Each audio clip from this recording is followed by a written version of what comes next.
అయితే ఏపీలో వైసీపీ గెలిస్తే కేసీఆర్ గెలిచినట్టేనని జనసేన అధినేత పవన్ కళ్యాణ్ వ్యాఖ్యానించారు. వైసీపీ అభ్యర్థి గెలిస్తే ఆంధ్రుల ఆత్మగౌరవం దెబ్బతిన్నట్టే అని అన్నారు.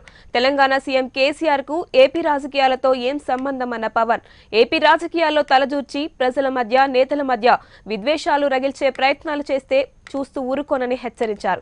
కృష్ణా జిల్లాలో సుడిగాలి పర్యటన నిర్వహించిన పవన్ రాజకీయాల్లో ప్రక్షాళన కోసం జనసేనను గెలిపించాలని కోరారు. ఎంత ప్రభావితం చేస్తుందో ఈ ఎలక్షన్స్ కి నిర్ణయిస్తాయి.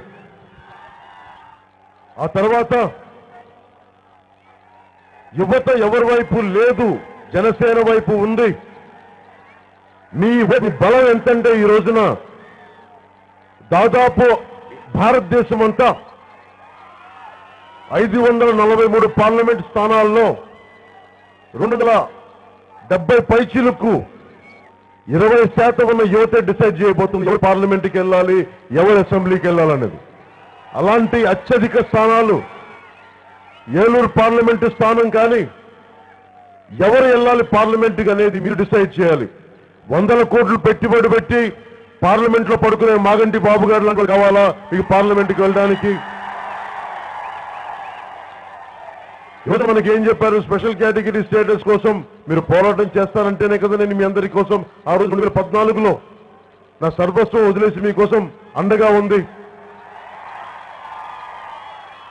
మాగంటి బాబు గారి మీద నా వ్యక్తిగతంగా గొడవలు ఏముంటాయి? నేను వాడిని ఒకటే అడిగాను, మీరు వెళ్ళి పార్లమెంట్లో మాట్లాడాలి కానీ పార్లమెంట్ పడుకోవడానికి కాదు కదా పార్లమెంట్. అసలు పాలన బాగుంటే, అధికారులు బాగుంటే,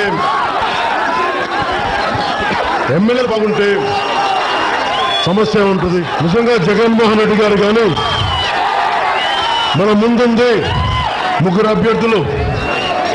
జనసేన నుంచి రామ్మోహన్ రావు గారు, టీడీపీ అభ్యర్థి, వైసీపీ అభ్యర్థి. అందరూ బ్యాక్గ్రౌండ్ వాళ్ళు, మంచి నేపథ్యం ఉన్న వాళ్ళు, కానీ వాళ్ళ నాయకులు సరిగ్గా లేరు.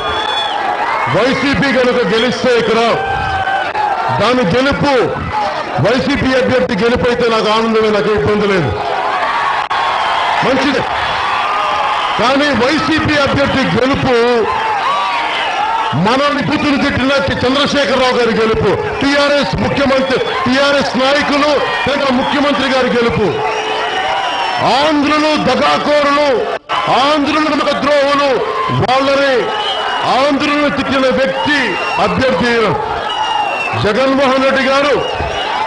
మనల్ని ఆంధ్రుల్ని పచ్చి బూతులు తిట్టిన వ్యక్తి, నాయకుల్ని పాలకుల్ని ఆంధ్ర పాలకులు తిట్టే కానీ ఆంధ్రుల్ని అగౌరవపరిచి ఆంధ్రుల ఆత్మగౌరవం దెబ్బతీసి కేసీఆర్ గారు అడ్డగోలుగా మనం తిడతా ఉంటే ఏనాడు జగన్మోహన్ రెడ్డి గారు ఒక్క మాట మాట్లాడలేదు.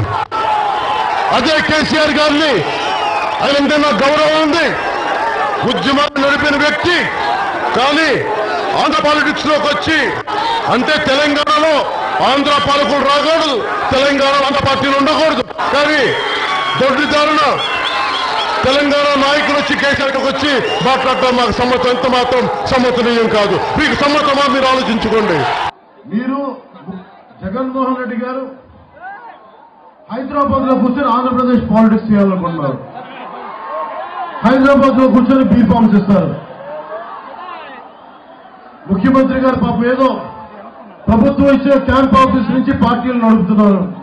ఒక జనసేన మంగళగిరిలో పార్టీ ఆఫీస్ పెట్టి బీఫామ్స్ ఇచ్చిన పార్టీ. మీకు ఎవరుంటాడు? ఒక్కడుంటాడా? మీకు ఒక్క ఎమ్మెల్యే అభ్యర్థి ఉంటాడా అని చెప్పి తెలుగుదేశం పార్టీ నాయకులు కానీ వైసీపీ నాయకులు కానీ మనల్ని విచిత్రంగా మాట్లాడుతుంటే ఒకటే అనుకున్నాను, మీకు సమాధానం చెప్పే రోజు వస్తే మీరు మాట్లాడుతూ ఉండండి. జగన్మోహన్ రెడ్డి గారు నాన్నగారు వైఎస్ రాజశేఖర రెడ్డి గారు ఆ టైంలో 2009లో ప్రజారాజ్యాన్ని కొట్టిన దెబ్బను మనం ఏం మర్చిపోలా,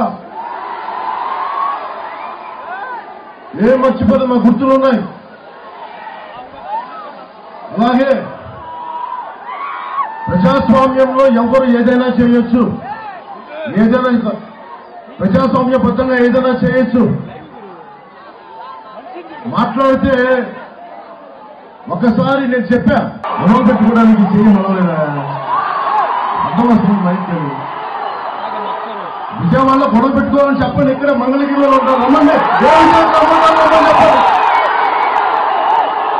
ఎవరు రమ్మని ఎవరు గుండా తెలుసుకుందాం. అలా మా వాళ్ళని ఇబ్బంది పెడతా ఉంటే మీకు కాదుమా చేతులు పెట్టుకుని కూర్చొని చూస్తూ ఉంటామా?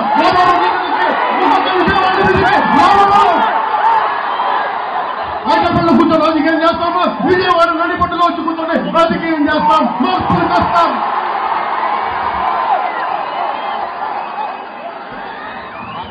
ఏదో పనులే కదా అని ఊరుకుంటా ఉంటే ప్రతి ఒక్కడూ చెక్కి దుక్కేడు.